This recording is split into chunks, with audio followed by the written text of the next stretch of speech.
Hello and welcome to another episode of Two Guys and a Chainsaw. I'm Todd. And I'm Craig.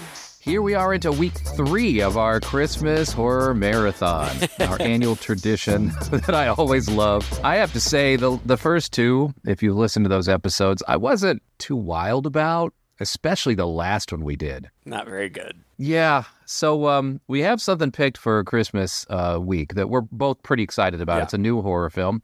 So this week I was like, why don't we go back to something that I think we'll both at least have some fun with? I went back through some old notes, and I noticed that we had this thing marked down as a Christmas horror movie. And I think you and I had exchanged a message about it at one point. You might have even sent it to me saying, this looks wacky, we should do it sometime. And so I dug that out, and I sent it to you, and you didn't object. Right. And so here we are doing the absolutely insane 1983 Bloodbeat, written and directed by, how's your French, Craig? I have no French. I have no French either. Fabrice Zafiratos. Okay. Zafiratos doesn't really sound French, but what do I know? I don't know French, so. All right, so I've never seen this movie before, and my understanding is it was one of these kind of lost VHS-type movies. It had gone to video mostly, and was more or less forgotten, and then got picked up by Vinegar Syndrome not too long ago, and is just so much fun. How about you, Craig? You ever seen this before? No, I don't recall ever hearing about this. I don't recall reading about it. You sent it to me, and I had a couple of other movies in mind, but nothing that I was like dying to do. And when I read the description, I'm like, okay, that sounds bananas. Like, surely it will at least be fun to talk about. I don't know. This is one of the most bonkers movies I have ever seen. Like, right? It's just, it defies everything. Honest to God, I have no idea what was happening in this movie or why. No idea. Oh, yeah. But I have to tell you, I was entranced the whole time. I don't know what your feeling is, but me watching this, I couldn't take my eyes off the screen. It was totally bonkers. I was confused. I didn't care. It was at times hilarious, at times surreal, at times laughably bad, like acting-wise and things. But man, it had heart. It had something. Somebody put a lot into this movie, let's just put it that way. And the cinematography at times is really, really inventive. And then there are like wackadoodle visual effects. Oh, boy. It screams 80s. I don't know. Do you know much about No, I don't know much of anything about it. I meant to go back and review the trivia, and I forgot. I know there's not very much. Like, I think they filmed it in the filmmaker's house or something. I don't remember. Oh, yeah, that's true. This is one of those times where it's really unfortunate that we live so far apart and can't watch these movies together and talk about them immediately afterwards like we used to. Because immediately after this movie, I could have talked about it all day. Yeah. Right? So many things to say. But now it's been like a week, over a week maybe. No, that's not true. I just watched it a few days ago, but I don't really remember much of it. I just remember it being crazy. I can't recall ever watching a movie before and so many times saying, what? What? I had no idea what was happening. You're right about the IMDb summary being pretty nuts. A young woman accompanies her boyfriend to his family's rural Wisconsin home for Christmas, where the spirit of a Japanese samurai begins wreaking havoc on them. What? Why? So many questions. I know. I would add that the samurai somehow has some psychic connection with this woman who masturbates a lot. Oh, boy, there's all kinds of weird things going on here. It's so strange. So the movie started out as the brainchild of this writer-director, Fabrice Zafiritos. I'm just going to call him Zafiritos. Okay, sounds good for short. God, it sounds like a Greek name, but whatever. We're a multicultural world now. Anyway, he is most definitely French, and he was studying in the U.S. at the time, and he had a girlfriend. She was from Wisconsin. They were living around there. He had this idea while he was out walking with her to make this movie, and he had a filmmaker father back home and was able to secure financing for it to shoot it on 35 millimeter Panavision. Hired a really a good cinematographer. The cinematographer, unfortunately, thought that this was going to be straight to video, and so he deliberately shot it in a 4:3 aspect instead of taking full advantage of the widescreen of the 35 millimeter. It has the impression of a movie that is just made up as you went along. It certainly stars many non-actors. I was not surprised to hear that the older couple in the movie, Kathy and Gary, whose home this takes place at, are a real-life couple. And Kathy actually painted those paintings. She's a bit of a painter, and she painted the paintings based on inspiration from the script, which is totally wackadoodle, and the director himself admits doesn't make much sense, and he didn't really care. He was going for visual poetry. One could say that's a very European sensibility. And although he admits that he and his girlfriend were high when they came up with the idea for the movie, both he and the cinematographer have interviews on the special edition of this, the DVD version of this that Vinegar Syndrome put out. They talk at length about the planning and storyboarding that went into this. So although you might find some people online that claim that the director says he was high the whole time he was shooting this, the director and cinematographer very much claim otherwise, that this was carefully planned out, and they both admit it doesn't make much sense. And in that respect, it kind of reminds me a little bit of a Giallo movie, you know? Sometimes we just watch these and we just get a general feeling and there's no plot or it's a little nonsensical but there's so much style and you just kind of roll with it.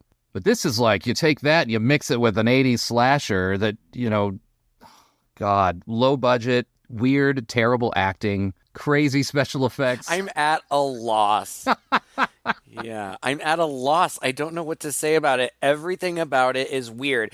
We could talk about how weird the score is. Like, it starts out... I liked the score, but it's weird. Well, it starts out with this weird synth score. Yeah. And then throughout the music, there is just classical music blaring at you to the point where you can really only hear about half the thing any of the people say. Yeah. There are some scenes that I had to turn on the subtitles. Yeah. There was a scene particularly at the end. It was like the climactic scene, like where I'm expecting to be told what is happening. And still, no. But I'm like, oh, well, I just can't hear it. I'll turn it up. And so I've got it blaring in my ears. I still can't make out what they're saying. And so then I put on the subtitles and I'm reading the subtitles and they kind of are like in English, but I don't really understand what's happening. And it seemed to me that whoever did the subtitles couldn't really catch it all either. So it was just kind of bits and pieces. Oh my God. It's so weird. Okay, so you're right. So it's Gary and Kathy and they live in the country and he is a very mountain man kind of guy. He's always in coveralls. He's got a big scruffy beard, but he just seems like a normal kind of country guy. Then he's married to Kathy, who is weird. This woman is just straight up weird from the beginning to the end. I've known people like this. And things are revealed kind of about her, but just so casually, offhandedly. She's just acting really, really weird for a while, and then somebody just casually mentions her psychic powers. What? She has psychic powers? What? It's so bizarre. Yeah, but she also paints. She has a studio, and I'm impressed that she painted that stuff. I mean, it's weird.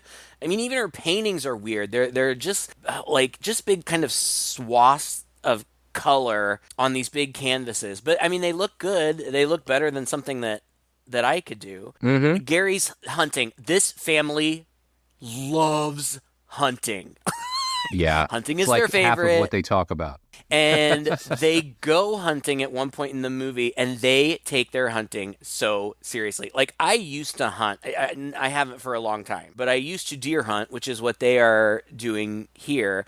And I never did it like that. It wasn't like some kind of freaking tactical maneuver. It was when you deer hunt, you go and you sit under or in a tree until a deer happens upon you. Yeah. You're not army crawling through the forest No. It's ridiculous. Yeah. And you're not shooting at deer that are running full speed in front of you across the way, right? Well, you're right. No, typically not. I mean, sometimes, but gosh, I've also never been in a hunting party that includes people with both bow and arrows and shotguns. Those are different seasons. Yeah. Somebody's breaking the law. How's that going to work anyway? I'm not quite I sure. don't know.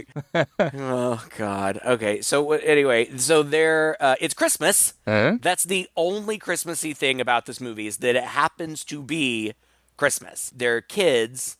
Actually, they're not. It's not their kids. It's Kathy's kids. I don't know where their dad is, but Gary's not their dad. He's just her boyfriend. And it seems like maybe she goes through boyfriends a lot. Like she She seems like the type. uses them until they're annoying, and then she sends them on their way or something. I don't know, but it seems like this guy's been around a lot. But in the very beginning, he proposes to her. She's like, no, I will never marry again. Yeah. And it's very dramatic. And then he's Forgot like, about okay, that. well, whatever. I don't even remember. It's so stupid. He's full of consternation. Yeah. So their kids, Dolly, a girl, and Ted, a boy, show up. And Ted, without having forewarned them, brings home his girlfriend, Sarah. As they're walking past Kathy to get into the house, Kathy and Sarah have just a weird moment. Like they stop and stare at each other like like they're both kind of intensely. It's really weird. Like strange close-ups on their eyes, and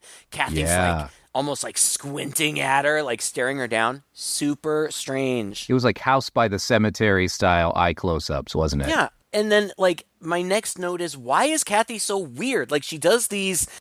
the boy, Ted, is, showing Sarah around, and she's like, ooh, all these paintings are neat or something. And he's like, yeah, my mom does them. And they're everywhere. They're all over the house. He says she paints like she's hypnotized. Mm-hmm. And then Kathy, I don't remember who she's talking to, but she says that she knew Sarah was coming. Right. Mind you, this is a person she didn't know existed. Yeah. But she knew she was coming. And she has a weird vision that, you're going to have to tell me what this is called. I feel like it's when they reverse the negative or something. Yeah. So it's a reverse, the colors are all funky and weird. And she hears a baby cry. Oh God, I don't even know. And then Sarah's talking to Pete. Or Ted, her boyfriend. This is all happening, in minutes. But she's they're in the bedroom. Yeah, they're in the bedroom, and he starts making out and feeling her boobs and gets her boobs out, and she's like, no, and he keeps going, and eventually she pushes him off. Well, how do you feel, huh? I don't know, I just feel kind of weird. What do you mean? Well, I feel like she knows everything that goes on inside of my head, and she reads everything in my mind. She scrutinizes me. Scrutinizes you? I'm sorry. It's stupid. I must be tired.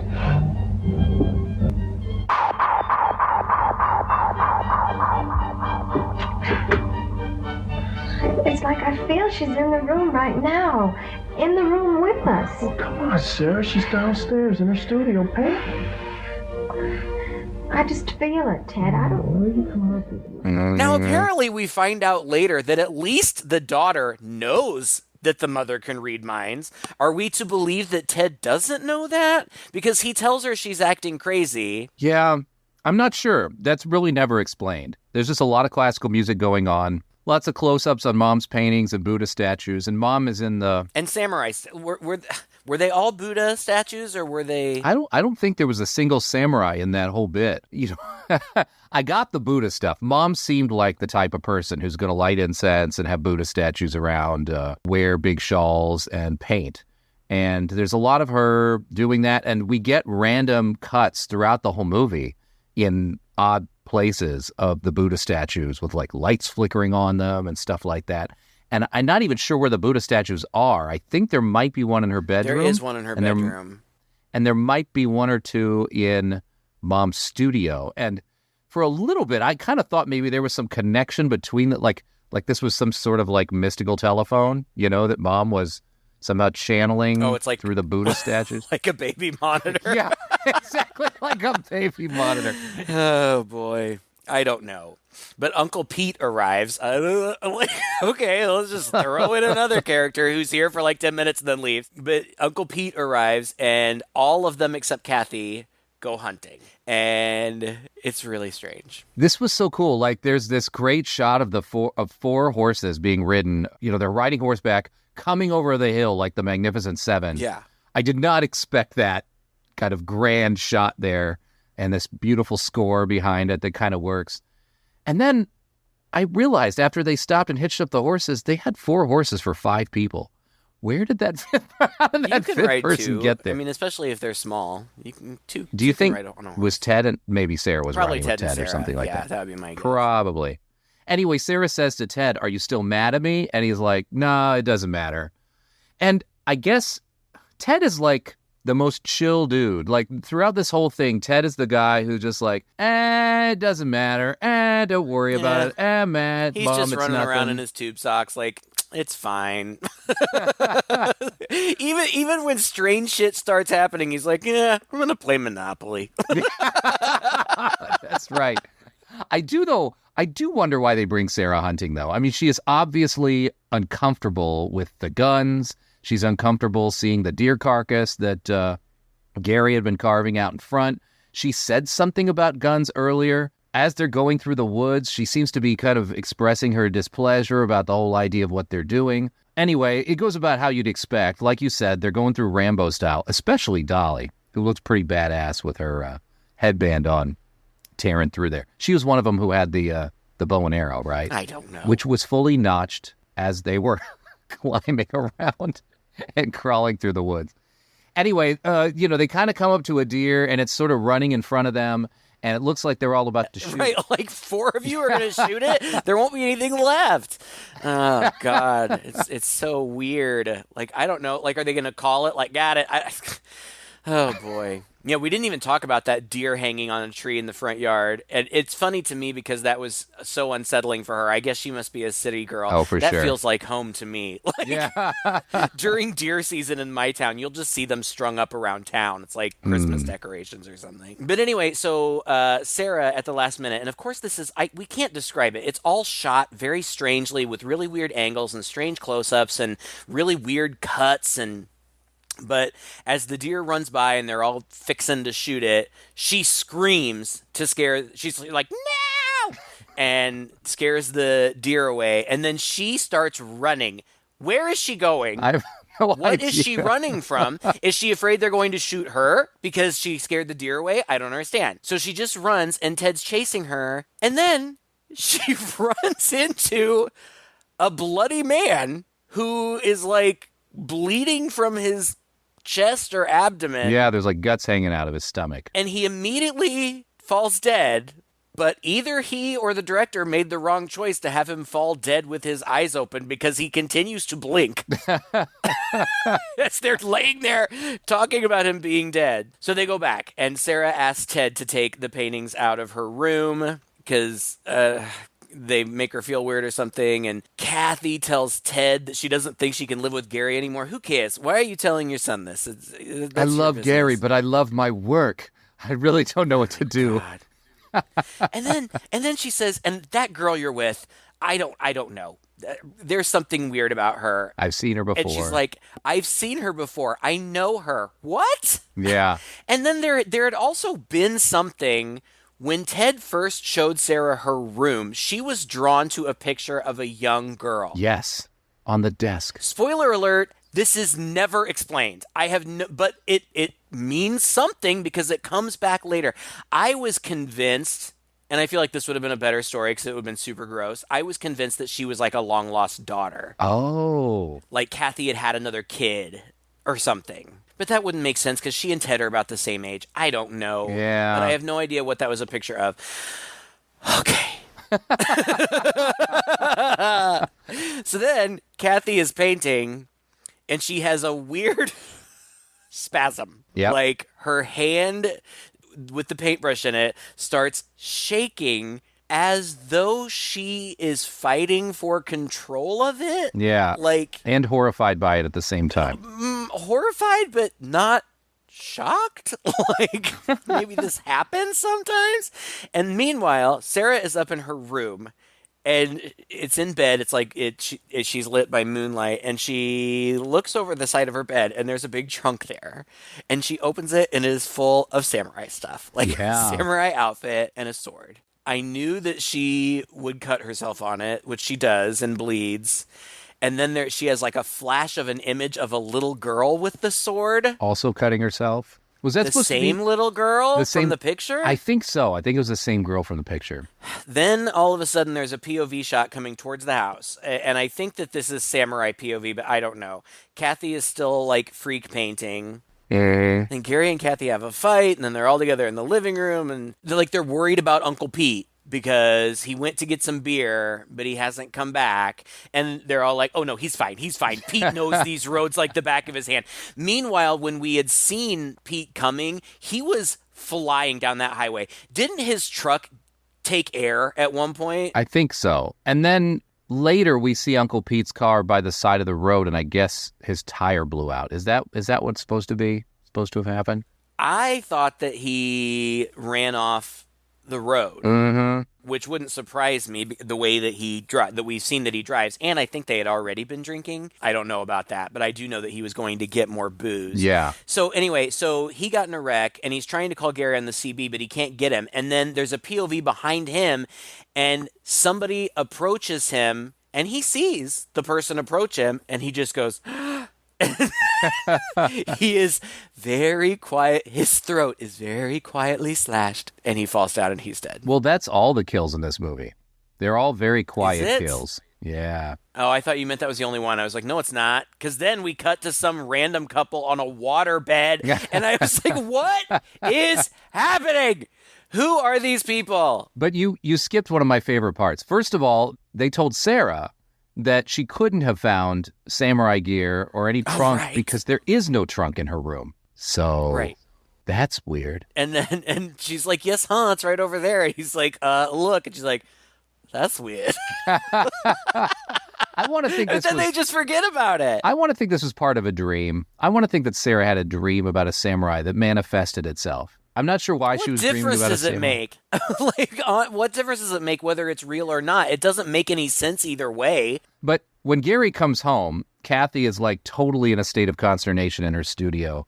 And Gary comes into... It's funny how her studio alternately is a place where she doesn't want anybody to come into, or is a place where people can just wander in through the door, and she'll be like, oh, hey, hi, how you doing? And he comes in to comfort her, puts his arms around her, holds her, says, is everything okay? Are you doing all right? And then suddenly starts berating her. Kathy, what's the matter? I need help. What's the matter? What the hell is going on around here? Now tell me. Tell me, what's going on? I can't tell you. I can't. Damn it, Kathy, will you wake up? What do you think I am anyway? Some kind of a piece of plastic that you can just push around and then dispose of me when I'm all finished? Oh, I know that you're very bright, and you're very talented, and you're very full of visions. But I'm not, Kathy. I'm just a simple man. I need some attention, and I need some affection. All right, you don't want to marry me? That's fine. That's fine. But don't you treat me like some kind of a damn dog waiting for a bone, okay? Gary, don't talk like that. You don't understand. Understand? What am I supposed to understand anyway? For the last 4 or 5 months, I've done everything I can for you. Everything I can. But it's your paints and your brushes and your damn visions. Well, I'm fed up with it. That's right, even the good old boys get fed up. If you got the message, sweetheart, have a nice night, okay? And then he storms out of the room. Yeah, the plight of men. I love it. Oh, God. And then okay, so yes, we cut to this random strange, these people that we've never met before in bed, but we're also cutting back to the family. And right after the deer hunting incident, Sarah had gone upstairs. That's when that happened, and she found the samurai stuff and all of that. Then she comes back down for a while, and they're all sitting together. I swear to God, from 10 minutes ago where we are now until the next 30 or 40 minutes, the brother and sister are playing Monopoly on the floor. They'll get up to like check on people sporadically, but like Sarah is clearly not well, and he is not concerned about it at all. Well, Monopoly takes a while. It takes a really long time. Sarah comes down, and they're all sitting together, but Sarah's acting weird, and like Kathy keeps kind of staring at her, and she's obviously uncomfortable. And then we cut back to these people who are the man is obnoxious, and he's ordering his wife around, and they're on a waterbed. Hey, you're the waterbed guy. I know. It's so funny. And she, the wife is like grumbling and talking to herself because the husband's just ordering her around like, get my tea. Oh, you forgot my orange juice. Tea and orange juice before bed? I never heard of that. What? God. And so then we see Samurai. We haven't seen the Samurai yet, and we won't for a while, but we see the POV outside, and it comes in and silently stabs the wife in the kitchen through the gut, and she immediately falls down dead. Now, at the same time, we are cutting back to Sarah, and something is happening. And I hadn't read about this movie yet, so I didn't know what was happening. It becomes evident later that she's coming. She is sitting on the couch with her boyfriend's mother having an orgasm. Mm-hmm. Yeah. And so obviously there's not much she can do in that moment, but as soon as it's over, she gets up and excuses herself upstairs. Well, I think when she's on the sofa and coming, I think is when Uncle Pete gets killed. Is it? During this whole sequence, when those two get killed, she's on the bed in the dreamlike state, and she's really going at it. Like, she's like, oh my hips God. in the air.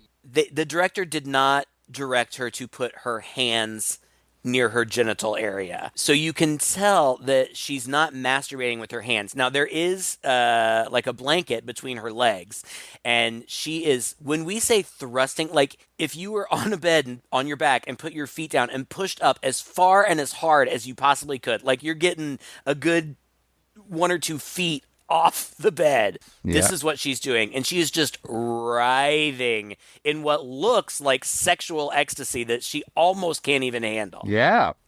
It's hot. And that continues to happen. Did you say it was hot? It was not hot. There was nothing hot about this movie. And it continues to happen. Like the obnoxious waterbed guy finds his wife dead, and then he sees the samurai, I think. Mm-hmm. I think this is the first time we see it. That's when we see him, yeah. It's always lit really weird, like in reds and blues. Yeah. It's kind of hazy. Kind of glowing. Yeah. Sometimes the glowing isn't right. I mean, it's supposed to be like it's glowing, but it's obviously an after effect. Like, it doesn't look like it's really glowing at all. Yeah. It reminds me of those like computer effects from like The Lady in White, or we've seen these types of effects elsewhere. I assume they're relatively inexpensive. It must be. And that's why they get used, because they don't really look good. I suppose you could call it stylistic, but the execution doesn't look great. Yeah. It looks pretty amateurish, I would say. Yeah, it's true. It's like a blue pulsing light. It's like a blue glowing outline around him that has like 4 frames that cycles through. Yeah. That kind of pulse out and then pop back in, then pulse out, then pop back in. And then when it shows somebody else who's like staring at him or the rest of the room or whatever, they do cast the room in like a blue light that's kind of flickering. So they did make an effort. It's kind of, I mean, it's obvious that they were planning to do something like that in post, because they did make an effort when they were filming it to get all that blue in there in the image. Sure. It must have took a lot of storyboarding and effort. But what I can't understand is a samurai who's been stabbing everybody with the sword all this time. Why does he back him into the sofa, pull up a bow and arrow, and shoot him? I don't know. I don't remember. The guy gets away. He goes to the first gas station. There's nobody there. Tries to make a phone call. And he's in his car, but apparently the samurai can chase him, apparate. I don't know, because it follows him there, and he sees it again. He gets back in his truck, and he drives to the families that we know, their house. And Kathy, what does she say? She's like, I sent something horrible. And then the samurai shoots the man just outside their house, like at their front door. And like he bangs into the front door. They go and they see him, and Dolly freaks out. The fireplace fire shoots up. And this is, what is happening. Yeah, it's poltergeist. The house starts to shake, the insane. doors slam, the lights flash, the phone catches on fire. Gary's trapped in the kitchen. And food is flying at him. Yeah, it was like tourist trap. And then knives are flying at him, and he dodges the knives. This confused me so much. He dodges the knives, but then he gets hit with like a can of spaghetti or something, and he falls down. I was like, did he just get killed by food? It turns out he's not dead. He comes back later, but he's out for the count for a minute. And they run up to Sarah's room, and the whole hallway outside her room is glowing electric blue. When Ted tries to open the door, he gets like thrown back against the wall. So he and Dolly are huddled in a corner. And like, apparently the samurai is still outside, because then the sword comes through a window right in front of them. I don't remember if they lock themselves in a closet or they get locked in a closet. Yeah, they retreat to a closet and end up getting locked in. And then Kathy is standing in the middle of her painting room, which nobody else is allowed in, and she gets really pissed off every time somebody walks in. Gary, I didn't tell you could come in here. And like somebody will knock on the door. Can I come in? No. Oh my God. So she's in that room and she is talking, like trying to communicate with the samurai. And she's like, who are you? What do you want here? Who are you? Answer me. Answer me. Answer me. What do you want? What do you want? Answer me! Don't dare touch my kids! My time isn't over! Get out of here! Leave us alone! and the samurai like sticks his sword through the closet door, but then Kathy's hands start glowing red. Yeah, they're like sparking red. And then the whole house is glowing blue, and then everything just stops. Yeah. Without explanation. I wondered if Mom sent it away with her red hand magic or something. I was having a blast during this whole thing. I thought this was just fantastic. I get it. But, like, I've seen this before. You know, you said, like, it's like a poltergeist. That's basically what it's like. We've seen this before. We've seen the house start shaking. We've seen food flying out of cabinets. I've seen it before, but without any explanation for what's going on, even if it came later. But it doesn't. I don't have any idea what's happening. The implication is that it seems like Kathy kind of knows, but she's completely unwilling to tell anybody. They all gather around her and around Gary in the kitchen and pick him up. And what's going on here? Everything went crazy. And Kathy's like, yes, she won't talk about it. I can't talk about it. I can't tell you. I'm sorry. Ted, I'm your mother. And I think Dolly says, Mama, you don't mean... Yes. And that's just it. I have in my notes, you don't mean what? Says it 3 times. Mama, you don't mean. Mama, you don't mean. You don't mean. But she does mean what? She says, Ted, I'm your mother. He wouldn't take me away from you, and he would never take you and Dolly away from me. Who? I was thinking maybe their dad? Oh. But then, like, she...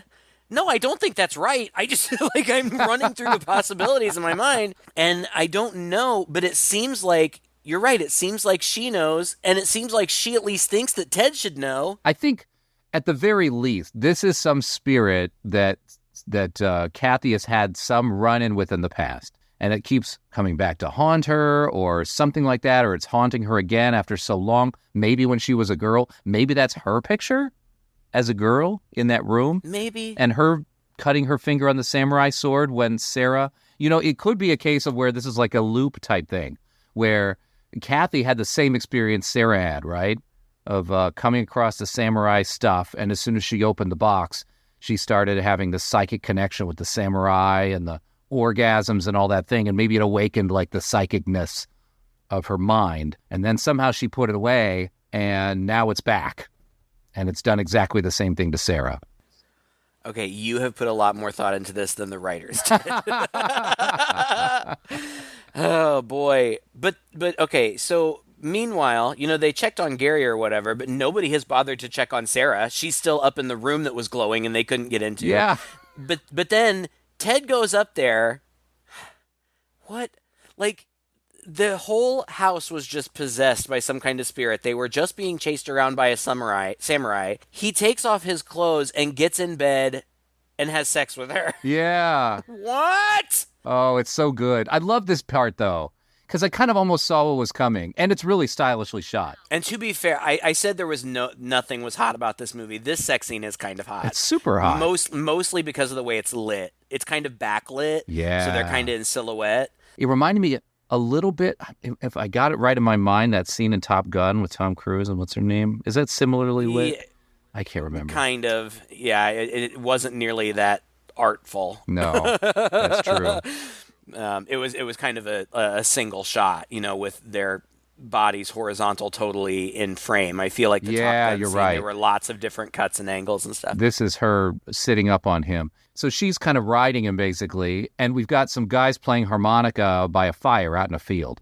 I love this. The old harmonica trope, whenever you're out in the American Midwest sitting around a campfire, someone's got a harmonica. The guy, because they were playing harmonicas, I thought that they were going to be like stereotypical bums. Yeah, me too. We're just the bums who live in the woods and get drunk and play the harmonica. Yeah. But it dawned on me, they're hunters. They're hunters. They're camping. Right. And once again, it's kind of like the other two kills where one goes to pee and we see this POV shot that's clearly the samurai and he approaches them. And then in some shots, he starts to approach them and we actually see him from behind and they kind of back away and silently all get murdered. And every time one of them gets killed, Kathy is like, ah, screaming on top of Not Kathy, that'd be terrible. No, sorry.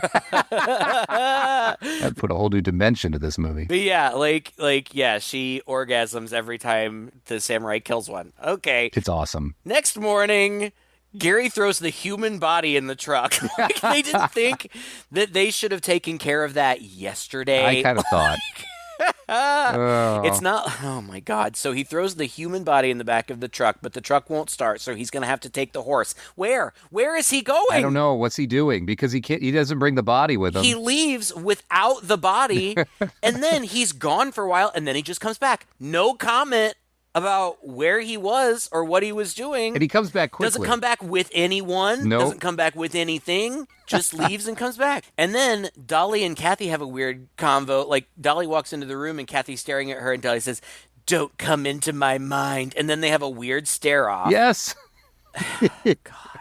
Like Dolly is actively trying to keep Kathy from getting in her head. Yeah. So obviously she knows that she can. It's hilarious, this thing. They're just staring at each other like, getting more and more tense and their heads are shaking and it's just the close-ups between the two of them and their eyes and odd facial expressions. I just loved it. It was so funny. It was bizarre. I will give it that. I feel like if I had been enhanced chemically, I might have enjoyed it more. I was just so, stone cold sober and on a Saturday morning. If you'd been watching it with me, you would have enjoyed it more, I think. Right. I think so. Yeah. I think we would have laughed and talked and it would have been fun. But Dolly tells Kathy, you need to tell Ted. But Kathy says, "That's up to you now." What? What are you talking about? You have to let us in. We don't know. So then Dolly goes walking through the Technicolor woods. Again, it's like reverse negative.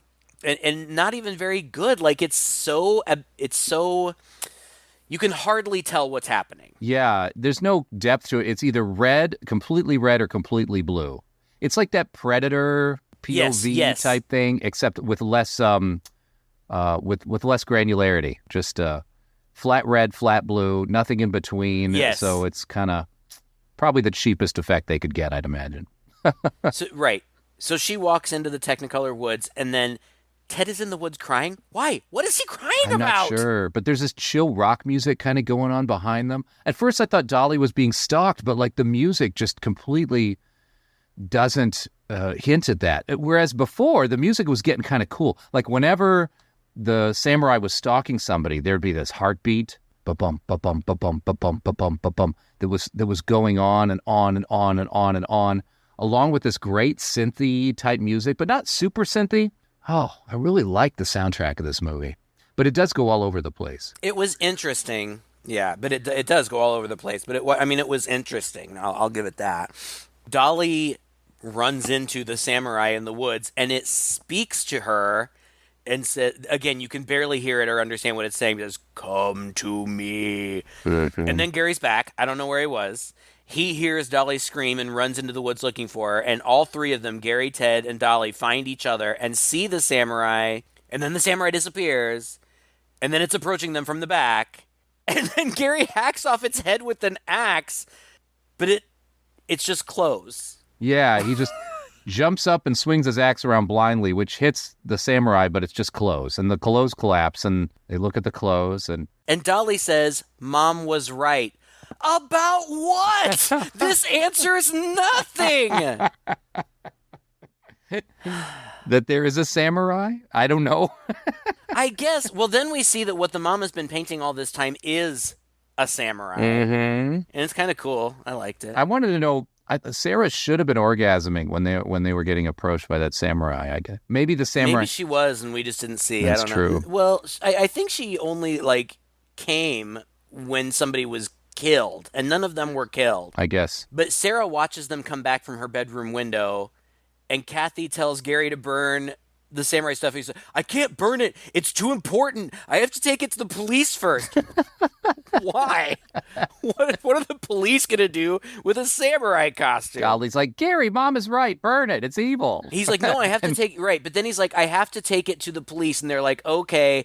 And he starts to walk away. And Dolly says, "Gary," she calls him back, "Gary." And he comes back, "Bring me some candy bars." That's it. It's the best. What? Bring me some candy bars? Yeah. What is this movie? But then Sarah's not there. Sarah's up in her room, and she stands up and walks around and uncovers the photo of the girl that was sitting on the desk, and her hand starts twitching over it. The music climbing in intensity. You see her hand moving over this photo, and suddenly the photo starts to burn. Mm-hmm. What the hell?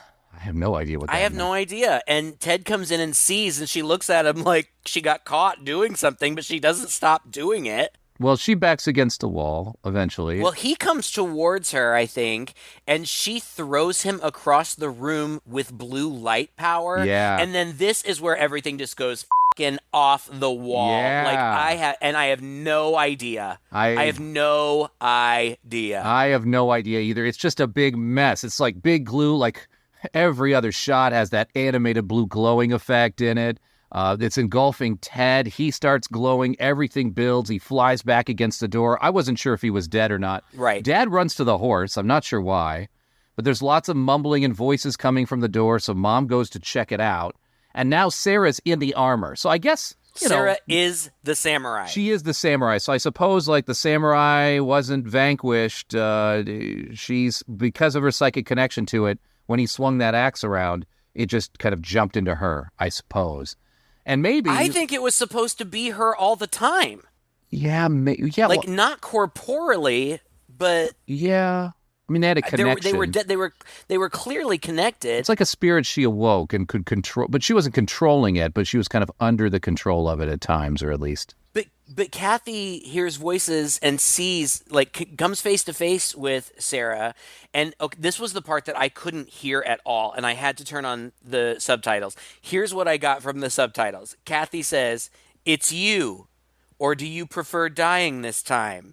You chose hell, your youth, maybe health. You chose," again, I think that the people who are doing the closed captioning didn't know either. Yeah. "You chose health, your youth, beauty. I took the oath. I know what you want, but you can't destroy me. It won't work." Yeah. What? And at the same time, there are these, shots of, World War II. Flashbacks? Was it World War II? Yes. Or it military? totally looked like World War II. Like airplanes and stuff. Yeah. What was that? I don't know. It doesn't make any sense. And it's something like, I don't even remember which one of them says this. I think it's still Kathy says, Gary gets a bad headache. Okay. And then I think it's still Kathy says, "I don't want you. Your power will protect you." No, this is the samurai. "I don't want you. Your power will protect you." Then who does she want? I don't understand. I No. don't want you. Your power will protect you. You can't destroy me. But she does? Uh-huh. Like, Kathy just wins? Does she do something? It's her glowing do red they have hand like a power. glowing hand standoff? That's what it is. Well, she just kind of standing and convulsing in place with her hands out, and they're glowing red, right? Against the glowing blue of the samurai. I just assumed that, yeah, she's kind of pushing it back. Earlier, the Buddhas, when we see the flickering of the Buddha statues, I remember at one point the Buddha's eyes were glowing red. Maybe. So I wasn't sure if if it was kind of like this reversal, normally red means evil. Maybe in this case, red was supposed to be the goodness and the blue was the evil of the samurai or whatever. It appears so. But it seems like I don't even understand my notes now. It seems like they defeat it, or Kathy defeats the samurai, and then Ted and Gary wake up, and there's a huge choral score, and then the next note I have is the samurai kills Gary and Kathy. I don't even remember that. What happened? Did it just come back? Well, the Carmina Burana bursts on, so it's super dramatic, like you said.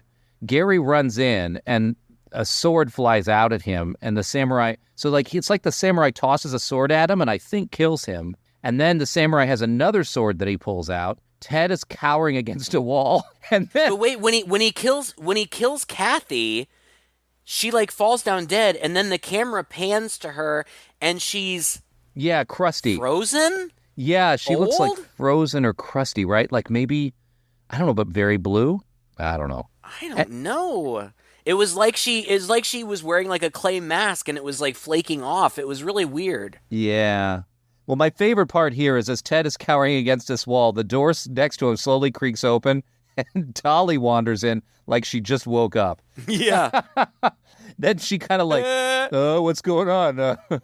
You guys need any help? And then she kind of turns around and joins Ted, and they both join hands, and they're both, pulsing with this. I think it's red, right? Is that the red?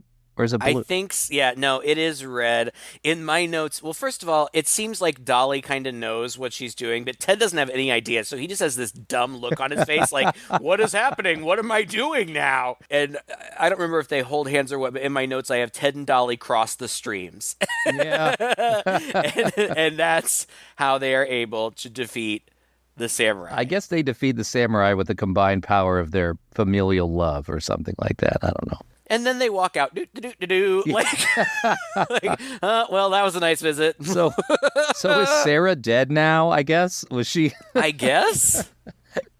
Who was Sarah? I mean, I will admit that it was fun to watch because it was so weird. Yeah. Just based on that, it is so odd. It is one of the most odd movies I've ever seen. So as an oddity, it's fun to watch. Did I like it? I don't know.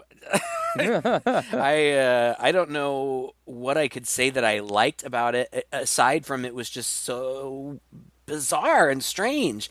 Would I recommend it? Yeah, sure. Yeah. You kind of need to see it. Our listeners are going to love this. We're the kind of people who love this stuff. I'll tell you what I loved about it. I loved the cinematography. I thought it was really impressive that this 25-year-old cinematographer and this director who was about the same age gathered some money together and shot all this in Hyde, Wisconsin, out in the middle of nowhere, bringing together people who were non-actors who were just available. There's a stunt where I think it was Gary or somebody flies out the window, and that was the director himself who just literally just tossed himself out a window. They had no stunt man. That was a dangerous stunt. Yeah, right. They had no stunt man. They had nothing.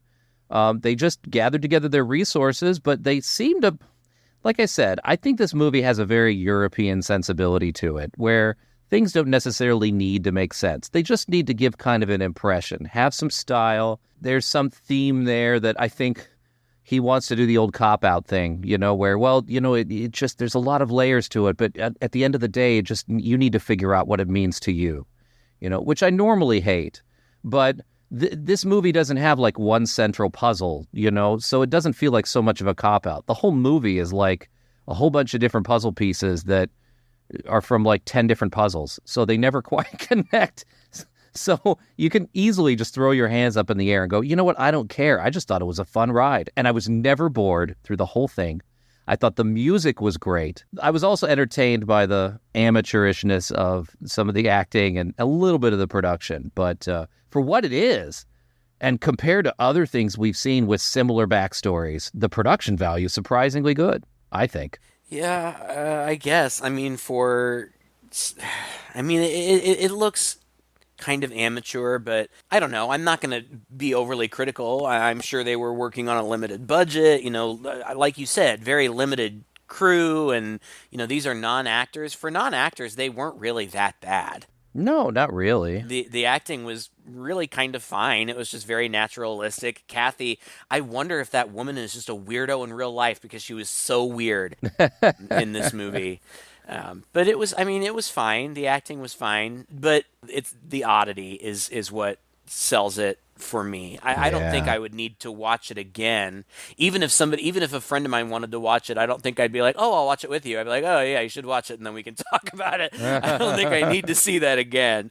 But I do think you're right. I think that we have a lot of listeners, and our listeners are like us in that they enjoy finding something that they didn't know about or had never heard of before. And I really enjoy that too. So I had never heard of this. It was a huge surprise.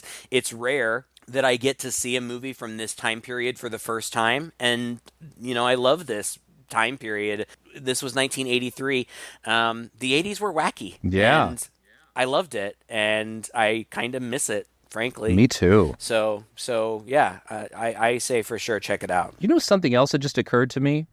This is the kind of movie that could so easily come off as pretentious, and it doesn't at all. No, I didn't think it was pretentious. It just seemed like they were making a movie, you know what I mean? Yeah. And at the end, they did. They made a movie. They made a movie. It is a movie. It has a beginning, a middle, and an end. It has characters who say lines. It has special effects. It's for sure a movie.